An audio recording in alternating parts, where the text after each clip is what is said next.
સુરતના વરાછામાં માતા બાદ પિતા પણ છોડીને જતા રહેતા આઘાતમાં આવેલી ધોરણ 12ની વિદ્યાર્થીનીએ ભાઈની નજર સામે રેલવે બ્રિજ પરથી મોતની છલાંગ લગાવી મોતને વહાલું કર્યું તો વિદ્યાર્થીનીની સુસાઇડ નોટ પણ સામે આવી।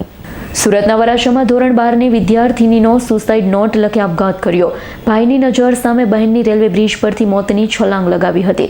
વાત એમ છે કે સુરતમાં રહેતી વિદ્યાર્થીનીની માતા અગાઉ છોડી ગઈ હતી અને પિતા 2 દિવસથી ગુમ થઈ ગયા હતા, જેને લઈ માતા બાદ પિતા પણ છોડીને જતા રહેતા આઘાતમાં ધોરણ 12ની વિદ્યાર્થીનીનો સુસાઇડ નોટ લખી આપઘાત કર્યો હતો।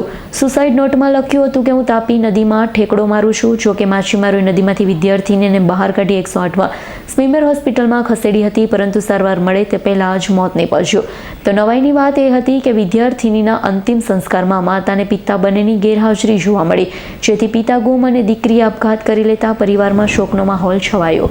Bureau report S9 news Surat.